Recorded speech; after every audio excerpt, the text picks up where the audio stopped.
Desde el inicio de la crisis económica y financiera que comenzó en 2008 y como consecuencia de esta fractura que en España se hace especialmente grave, se han producido una serie de movimientos sociales que muestran su indignación ante la situación política y social.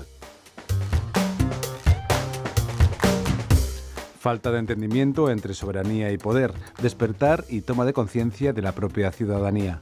Es momento de hacer un balance del descontento social y reflexionar sobre la respuesta de los movimientos ciudadanos. Para ello contamos con la propuesta de Jaime Pastor, profesor de Ciencia Política y de la Administración en la Facultad de Ciencias Políticas y Sociología de la UNED.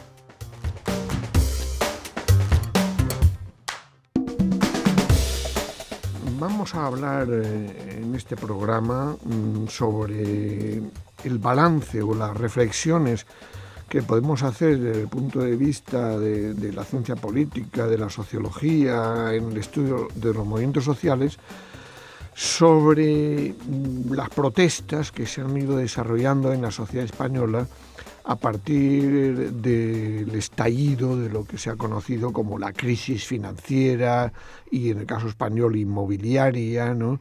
La crisis sistémica, que se ha llamado también, ¿no? Y los efectos que ha ido teniendo las protestas que han ido surgiendo, ¿no? Para eso contamos con Ramón Adey, que colega y veterano estudioso de los movimientos sociales, desde su tesis doctoral muy centrada en el caso de Madrid, ¿no?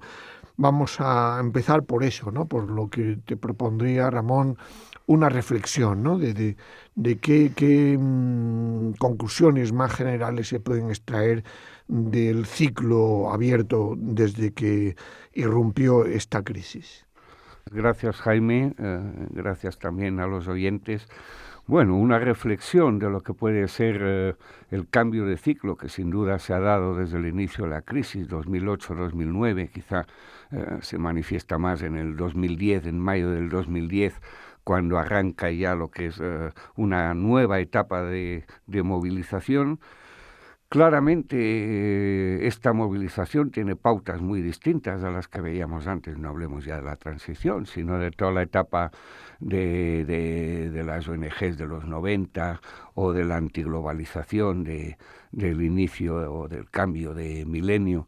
Nos encontramos de entrada que los movimientos sociales, entre comillas, diría, víctimas de su propio éxito. Se pasaron años denunciando una crisis que nadie quería, pero que muchos sospechábamos, y cuando ocurrió precisamente, pues yo creo que se quedaron desconcertados en conjunto todos los movimientos sociales, de la gran etapa que se abría por delante, pero lo que significaría también de lucha y de proceso de implicación. Claro, en conjunto en la sociedad ha ido produciendo una especie de estado de shock, como diría Naomi Klein, una situación de un cierto pánico social, todo muy controlado, etcétera, pero claro, con un escenario de una sociedad desvertebrada, que diría Lentuguen, donde lo público está desprestigiado, lo colectivo está desprestigiado, los partidos, instituciones, sindicatos y otras instituciones que han ido también incluyéndose en este general desprestigio, por falta de transparencia, por errores, por corrupción y posiblemente por no haberse adaptado al cambio social. Por desgracia, la transición o después de la transición no se ha cuidado una ciudadanía participativa. Entonces, en cuanto llega la crisis, nos encontramos pues perplejidad, desorganización, desvertebración y en la ciudadanía pues una gran inquietud. En unos casos se ha dado en la pasividad, en otros casos en la acción colectiva. Sin duda, la indignación de mayo del 2011 fue el detonante. Todos nos preguntamos por qué justo ese día. Bueno, es que estaba la cosa que algún día tenía que estallar por algún lado, romper esa burbuja de cinismo, de distancia entre la ciudadanía y el poder. La ciudadanía desde entonces se pregunta a quién sirven los gobiernos, si hace uso de la soberanía delegada en el sistema representativo o, por el contrario, está abducida, dominada o controlada por otros poderes. Y a partir de ahí se genera el cabreo, se generan las mareas como un modelo muy interesante también de movilización, Y pues lo que estamos viendo, ¿no? Un generalizado descontento que se muestra en diversas protestas en todo el Estado, en todos los barrios, en todos los pueblos, a todo nivel, creando nuevas formas de participación, cubriendo, lo cual es imposible, no es ilimitado, pero cubriendo todos los huecos que está dejando el Estado social de bienestar, todos los servicios, y en ese esfuerzo, en esa creación de redes, están apareciendo nuevas formas de organización que son sin duda muy interesantes.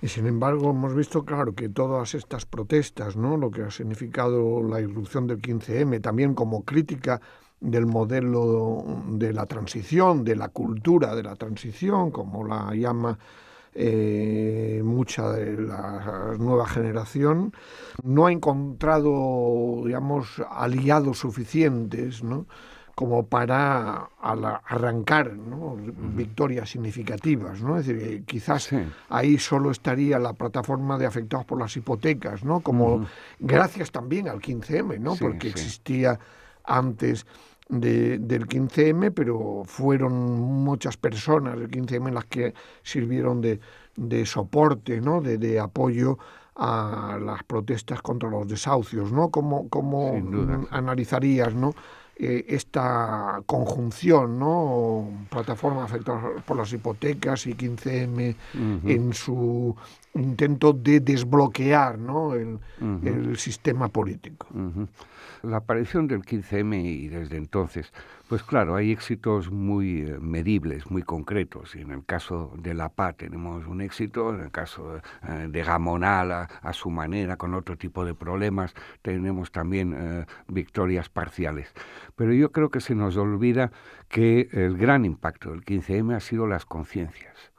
Y en ese sentido, lo que llamamos la sociedad civil, la opinión pública, que se miren encuestas, pero que difícilmente a veces es movilizable, el grado de concienciación que se ha llegado hacia el conjunto de la sociedad.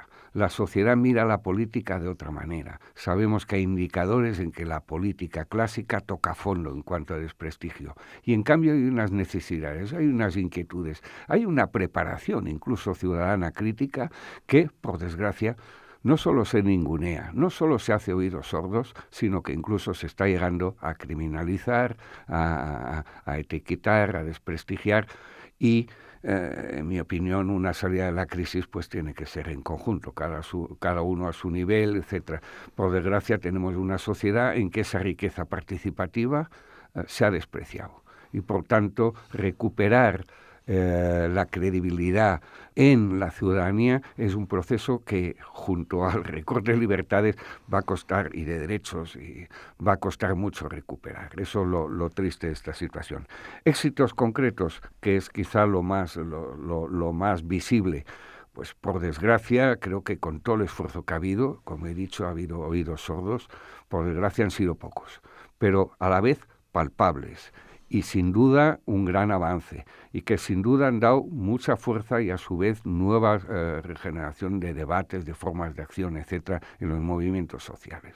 Con lo cual, la labor de la PA, por ejemplo, pues estamos hablando de un problema monotemático que viene con unas raíces del movimiento de vivienda, del movimiento vecinal, incluso del movimiento Ocupa, que entra en un proceso de denuncia mercantil de las estafas hipotecarias y esos desalojos, como hemos visto, inhumanos, sin necesidad de ello, ¿no?, para tener luego un piso vacío o edificios zombies.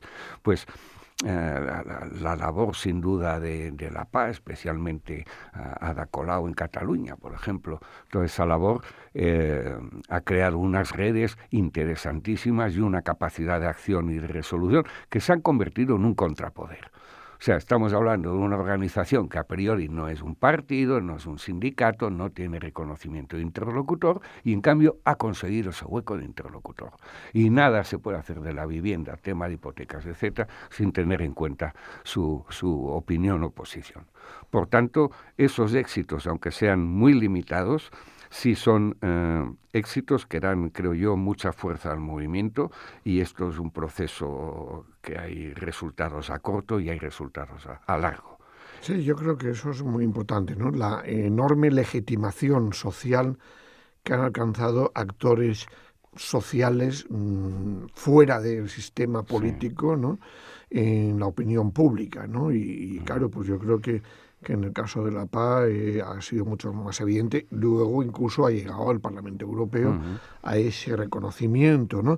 Y es curioso porque, bueno, tú que eres un estudioso en particular de lo que son las formas de protesta, ¿no? De que es el repertorio de acciones que emplean los movimientos sociales, también has podido analizar, pues claro, ese punto de inflexión o punto crítico que fueron los scratches, por ejemplo, Ujú. ¿no? Como una forma de protesta no convencional, pero tampoco violenta, ¿no? Ujú. ¿Qué Bueno, lugar los darías? scratches, sin duda, los scratches ha sido algo muy mediático.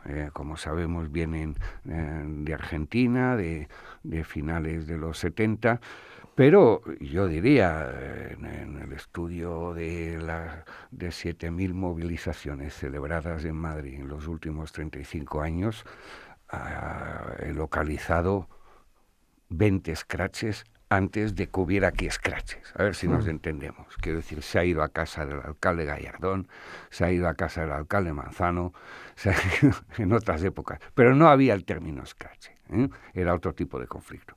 Yo quiero decir de entrada, ya que has aludido a las formas de protesta, ¿no?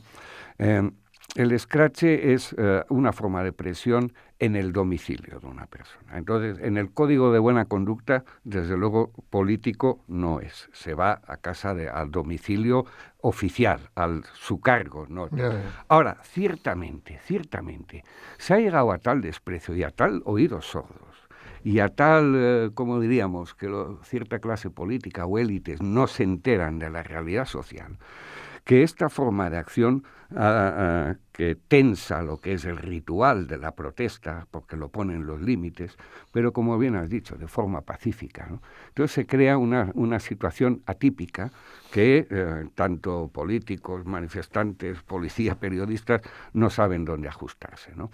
Eso en principio ha sido un elemento innovador, ha tenido una capacidad de acción tremenda, ha tenido resultados desde el punto de vista de la movilización también muy efectivos, pero entiendo que es algo temporal, una forma de protesta muy coyuntural en situaciones límite que se da.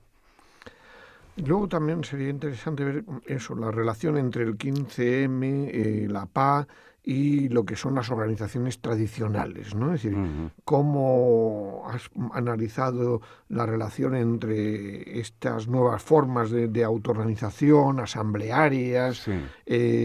salvo en la PA sin liderazgo Uh-huh. visible, pero claro, incluso en el caso de la PA ha sido la propia presencia suya en el Parlamento la que facilitó el que Ada Colau se convirtiera de alguna Uh-huh. manera en líder mediática, ¿no? Es decir, la relación entre este tipo de nuevas formas de organización, aunque nunca vienen de la nada, ¿no? Sí, Tienen sí. siempre antecedentes, ¿no? Con los sindicatos, ¿no? Es decir, Uh-huh. quizás ahí en las mareas se podrían contar, hablar de un posible punto de encuentro, ¿no? Es decir, Uh-huh. también en tensión, ¿no? Es decir, Sí. en la marea blanca, en el caso de Madrid, hemos visto pequeños sindicatos, pero también grandes sindicatos que finalmente se han implicado, ¿no? Uh-huh. Podemos decir que ahí se apunta a un nuevo tipo de sindicalismo, pero también no ligado a la mera reivindicación salarial, Sí. sino a esa defensa de bienes públicos, de servicios Uh-huh. públicos que permite conectar con la ciudadanía en general. Sí. Ciertamente, en una expresión coloquial diría que hay entre el 15M y los partidos políticos clásicos, los sindicatos, hay una especie de amor-odio, ¿eh? O sea, por un lado el 15M supone una ruptura con la política clásica, aparentemente, pero a la vez necesita la política clásica. De la misma manera que los grupos clásicos se quedan descolocados pero necesitan también de la ciudadanía, aunque sea una ciudadanía desvertebrada, líquida. El 15M aparece un montón de gente o no aparece nadie, y a la vez es capaz de tener un retén de 500 o 1000 personas 24 horas si hay algún problema moviéndose, ¿no? Esa capacidad pues no la tienen las organizaciones clásicas. Entonces se necesita. Es importante como cuando aparece el 15M, las organizaciones clásicas se retrotraen un poco para decir, a ver estos de qué van, ¿no? Luego pasa el tiempo y claro, las formas participativas que tiene el 15M son mucho más sugerentes, dinámicas, divertidas, son protodemocracia, que llamo yo. Claro, cuando la democracia sistémica va a otro ritmo, se va blindando y tal, esa protodemocracia suena a ese proceso que dice caminamos pero despacio, ¿no? A algún lema de esos, ¿no? Caminamos hacia adelante, que sin duda se va hacia adelante, pero a otro ritmo. Esos espacios de mestizaje, por así decir, entre la política clásica y estos nuevos estilos, yo creo que es la cumbre social como iniciativa sindical, en donde el 15M se ha volcado en general a apoyar, aunque sean convocatorias específicamente sindicales, incluso de los grandes sindicatos, y en cambio luego también lo de las mareas. La marea, lo interesante es que supone todo un colectivo, una quiebra vertical sistémica. ¿Qué quiere decir? Pues que en el caso de la sanidad, médicos, directores de hospitales, luego pasamos a celadores, ATS, etcétera, que cuando protestaban unos no protestaban otros, porque generalmente le quitaban el sueldo a unos para beneficiar a otros. Pacientes, y lo mismo con la educación, que se coge... que en un conflicto de marea se tensa tanto el color del sector que toque, morado, violeta, rojo, verde, amarillo, etcétera. Se tensa tanto que al final cada uno sabe dónde está. Desde el director general de tal hasta el último, hasta el paciente, el usuario, ¿no? Y eso supone unas nuevas formas de autoubicación política, de conciencia, etcétera, nunca vistas, porque antes eran en un formato mucho más o de voto, o de programa, o de casta, corporativismo, etcétera, ¿no? Y eso es lo que demuestra esa sensación de democracia esquizoide a la que vamos. Que al final todos somos muy libres, todo vale, pero hay una gran realidad de ciudadanía que observa que esto no funciona y desde el poder, a la larga, a lo mejor acaba ocurriendo, como ocurría por desgracia en otros tiempos, que cuando se define que aquí todo el mundo es muy libre para decir las cosas y para hacer las cosas, pero luego sabemos que esas realidades de igualdad no son así, al final no es un problema de libertades, sino es un problema de estado mental. Es un problema psicológico, es un problema... Y están, por desgracia, la vertebración social esta, y ahí hay un cierto cansancio del 15M que dio una esperanza colectiva a gente que perdió ya la esperanza en lo colectivo, a retrotraerse a situaciones ya de desesperación, de soledad, de impotencia ante la acción colectiva, y de que el problema lo tiene él, no la crisis y mucho menos quien la ha causado. Ese tipo de discurso se está instaurando. Si ahora cogemos el periódico y lo hubiéramos leído hace 4 años, nos hubiéramos escandalizado. Ahora ya estamos con la dosis diaria, buscando cuál es la buena noticia. Es triste el panorama que tenemos, pero a la vez, por otro lado, da esperanzas, pues que hay gente muy activa, muy concienciada, nuevas formas de protesta, debates muy interesantes, formas organizativas, como he dicho antes, para paliar también todas las grandes deficiencias que se están dando en temas de inmigración, de sanidad, de educación, de alimentación básica, etcétera, ¿no? Bueno, tú antes has mencionado Gamonal, ¿no? Ahora tenemos también Alcázar de San Juan, con su demanda de referéndum sobre el agua. La sanidad con la justicia, aunque ahí ha sido la justicia. Sí, en sanidad hemos visto, claro, en la Marea Blanca que ha logrado, y eso no es ajeno a su protesta, ¿no? Es decir, que determinados jueces paralicen la privatización de determinados hospitales, pero yo me refiero ahora más eso, aún quizás con lo de Gamonal, con lo de Alcázar de San Juan, en Barcelona hay un nuevo tipo de movimiento vecinal que quizás se está configurando también en el contexto de la crisis urbana, ¿no? De la crisis de grandes y pequeñas ciudades, cuando todavía se quieren mantener determinados proyectos urbanísticos o proyectos de privatización de bienes públicos fundamentales, ¿no? Podríamos apuntar a esa perspectiva, también bajo el efecto contagio, digamos, ¿no? Del 15M y las mareas, ¿no? Sin duda. Es decir, si hacíamos un balance antes del 15M, ¿qué encontrábamos? Pues dos grandes organizaciones, básicamente sindicales, superburocratizadas, y luego unas instituciones, un movimiento vecinal bastante envejecido, vaciado, dedicado a la gestión, a veces dominado por algún partido. O sea que desde el punto de vista de solución de los problemas vecinales o participación en tu ciudad o en tu pueblo, encefalograma plano, casi. Entonces, claro, el 15M tiene parte de nuevo movimiento sindical y sobre todo de nuevo movimiento vecinal. Tiene esa gran parte. No hay nada más que ver la descentralización, incluso la protesta que se ha dado en estos últimos años. Si antes se daba más en las capitales y los de los pueblos iban a las capitales, ahora los pueblos hacen sus protestas con sus problemas cercanos y viéndose las caras y conociéndose todos los vecinos. Eso demuestra ese gran poder de concejo abierto vecinal que ha generado el 15M. Y eso era antes insospechado en un movimiento vecinal. Pero claro, eso podríamos hablarlo también en otros movimientos. El movimiento estudiantil es clave en el 15M. Se supone que está en el 15M apoyando otro el 15M. Pero sobre el terreno, en algunas convocatorias hay mucha juventud y en otras están los yayoflautas. Es decir, los yayoflautas, en cierto modo, son el nexo entre la vieja política, casi que diría Klaus Hofe en los 80, pero ahora punto 2, la vieja política y la nueva política, ¿no? Y eso es interesante. Y yo diría además, movimiento juvenil, que por desgracia parte del desinflado del 15M, claro, es los jóvenes que se han ido al extranjero también, que han tenido que ir a la fuerza, ¿no? Entonces, ese punto del movimiento juvenil, sin duda hay una herencia del movimiento Ocupa, por ejemplo. Esa organización que se han hecho en esas plazas es como a cielo abierto, no hubiera funcionado sin haberse inspirado en ya la experiencia de todo el movimiento Ocupa de los 80. No, hay otro aspecto que es cómo desde el 15M se ha desarrollado mucho más lo que se llama una economía social solidaria, toda una serie de redes, digamos, de apoyo, ¿no?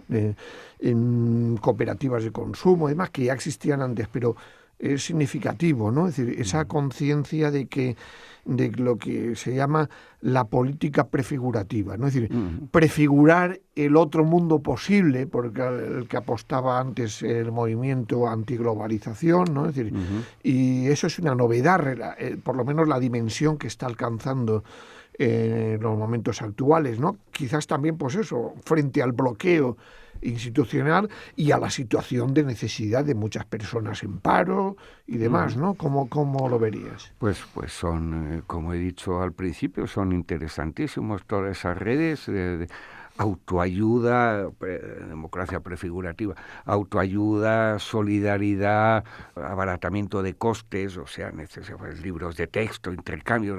Claro, todo esto rompe el esquema clásico capitalista, el esquema clásico institucional. El individuo, pues, es consciente, primero, de que es un individuo, de que el cambio viene por lo que haga él. Que a veces estábamos mucho, yo voto a tal partido, y luego en casa o en no sé qué tenemos un comportamiento distinto. El unir lo que es la situación vital, que la crisis, pues, es la cosa positiva, pues te ayuda a conocerte más, a conocer más a las personas, es un momento de ensimismamiento, por desgracia, pero que tiene ese potencial en muchas personas de ser capaz de cooperar, de sacarse las castañas del fuego al darse cuenta que las instituciones o el mercado va por otro lado, ¿no? Entonces, es interesantísimo el tema de cooperativas de consumo que has dicho, es un ejemplo, pero como digo, ese tipo de redes se está dando incluso en temas sanitarios o en temas de trabajo, de inmigración, de unas realidades que no se podrían paliar si no es por estas organizaciones. Porque muy bien, sabemos pues que en el tema de comedores está Cáritas, que en el tema de comedores hay hasta grupos de extrema derecha haciéndolo al modelo Grecia o al modelo Ucrania, y los movimientos sociales no están para dar de comer a la ciudadanía. Si partimos de esa idea. Sí. Para eso están las instituciones y la decencia de una sociedad sostenible en todos los sentidos, que tendría que ser el objetivo, ¿no? Pero claro, esa realidad asociativa, cooperativa, va acompañada de lo que he dicho antes de protodemocracia. Esto está haciendo ciudadanos libres, a lo mejor precarios, pero dignos. Está dando dignidad y está dando contenido a la democracia. Y, como digo, pues no se aprecia o se esconde, o claro, es una dinámica muy distinta a la del mercado, ¿no? Sí, nos falta mencionar, entre otras cosas, ¿no?, el papel de las redes, ¿no?, de las redes sociales, del espacio virtual, de la protesta virtual, ¿no? Sí. El enorme potencial que está teniendo, pero bueno, también a veces las ilusiones de que eso pueda sustituir, digamos, a la protesta física en las plazas y las calles. ¿Cómo ves tú ese espacio híbrido, ¿no?, entre las redes sociales virtuales y el espacio de las plazas, de las calles, ¿no?, en el contexto actual? Bueno, pues claramente la irrupción de las nuevas tecnologías, Internet y todas esas capacidades nuevas de comunicación, de rapidez en hacer convocatorias, etcétera, todo eso es clave, el subir una imagen de un policía apaleando a un manifestante, estas cosas, esa rapidez comunicativa sin duda ha abierto nuevos campos. Yo también diría, ojo con las nuevas tecnologías, ¿no? En el caso de la movilización, hay puntos entre lo real y lo virtual que se retroalimentan, y hay otros que van cada uno en paralelo por otro camino, en paralelo y con mundos muy distintos, ¿no? Habrá que ver eso cómo acaba, pero que de la misma manera que ya sobre el terreno a veces una convocatoria firmada por 50 organizaciones y van 40 personas, pues en lo virtual también hay sorpresas, ¿no? Yo iré en Facebook y luego no van, etcétera. Pero también hay cosas curiosas, pues a lo mejor un canal de televisión dice, pues hay 15.000 firmas para que el ejército salga a la calle a limpiar la huelga de basuras, y se jactan de ello, y a los 2 días hay 30.000 firmas diciendo que nada del ejército y que solucionen el problema de los barreneros, que ellos es muy digno lo que están pidiendo, por ejemplo, ¿no? Entonces, es un boomerang. Se puede jugar mucho con las nuevas tecnologías, a veces hay algo sólido detrás, a veces hay espejismos virtuales. Pero bueno, es interesantísimo también, y hay grandes estudios de la influencia que tiene esas formas. Claro, el que la protesta esté grabada por 20.000 cámaras de móviles, no sé qué, pues que hemos llegado para hablar del ritual de la protesta. Hemos llegado a un punto muy curioso en que la ciudadanía no tolera violencia ni por parte de manifestantes ni por parte de policía. Y el que se pase 1 centímetro sale fotografía. Claro, algún manifestante dirá, pues vaya, ¿y cómo desbloqueas esto? Y la propia policía, autoridades también se lo preguntan, ¿no? Entonces estamos en un punto muy interesante, y aquí diríamos también que no se valora suficientemente, de capacidad de contención de la ciudadanía. Pues estábamos en la indignación, el 25S fue el cabreo. ¿Y ahora en cuál etapa estamos? ¿Y cómo se desbloquea una etapa así? ¿A base de comprar botijos para echar agua? ¿Cómo se desbloquea una cosa así? Pero eso demuestra mucho respecto a la ciudadanía, como hemos tenido terrorismo, la guerra de Irak, etc.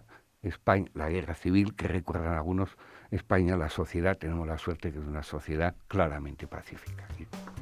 Muy bien, gracias Ramón Adey por esta conversación y esperamos que la audiencia pues haya sacado algunas reflexiones de todo esto que hemos hablado, porque bueno, es un tema de gran actualidad. Bueno, gracias Jaime y a todos.